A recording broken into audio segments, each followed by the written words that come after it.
Good evening.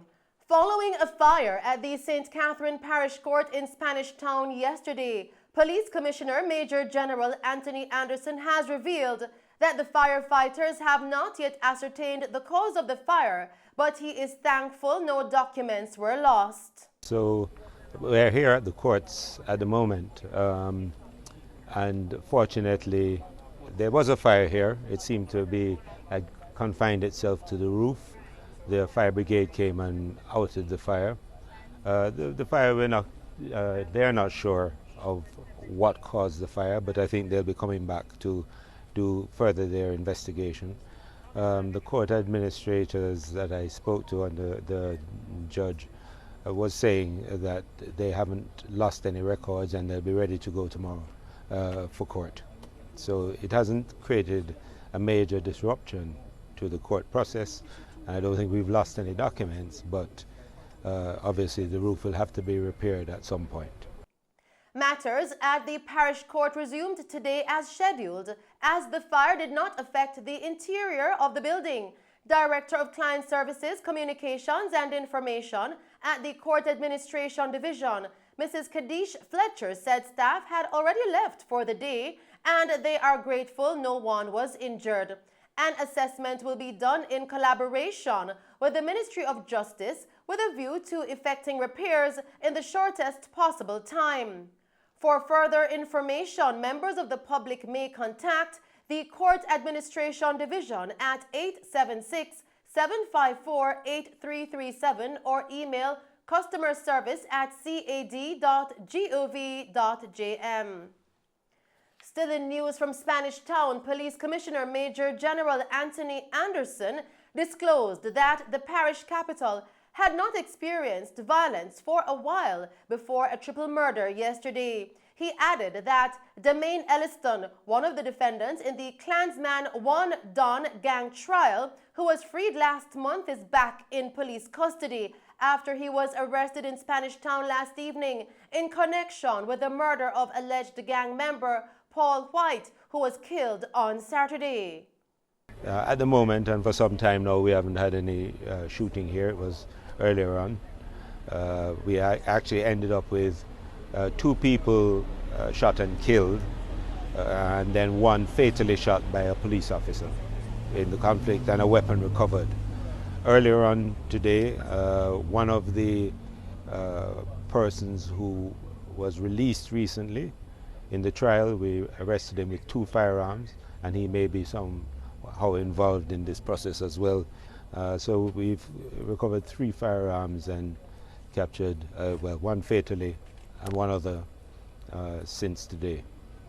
We also are doing operations in other divisions to support what is happening here, because we're aware of the connectivity across various parishes and with different groups of people as it impacts this.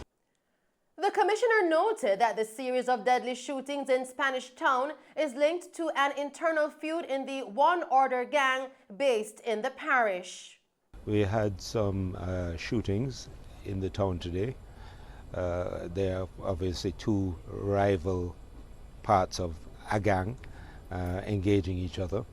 It has been part of the ongoing violence that has been taking place between 31 St. John's Road, Job Lane, Taw's Pen and Railway Lane, and that is the general area. Basically you have 2 parts of a gang that are fighting each other, and as you know, these guys have high-powered weapons and are not afraid to use them on each other. So basically you have a gang war going on. We have given additional resources into the area to Mr. Chambers. He's being supported by a number of formations. And well, as you know, the main way we disrupt gangs are really to bring gang cases. And so we've been bringing large gang cases to the courts. We have to continue that. We also have to continue the operational activities that we do against them and to recover the guns from them. I mean, even in the first 10, 12 days of this month, we already covered 45 guns off of the road. So we're at them and we're taking their means, but there are a lot of guns out there.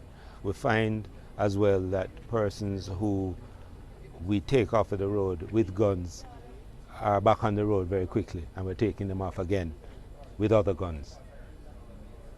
So that's part of what we're targeting.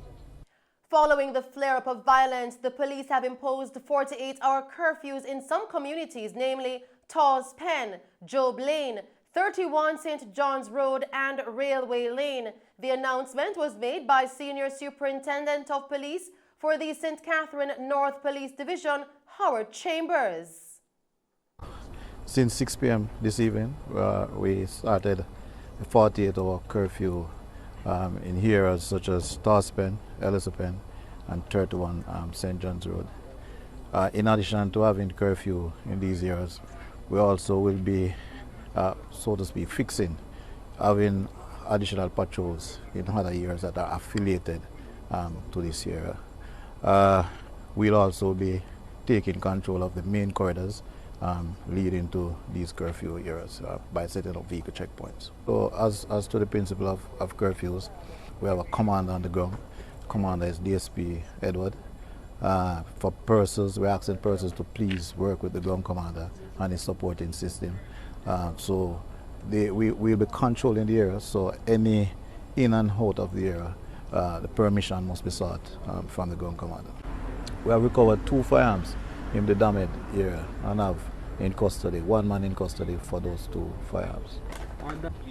Person of interest, and he's one of 4 that was released just the other day from the trial that is going on, the Black Man Pants trial that is going on.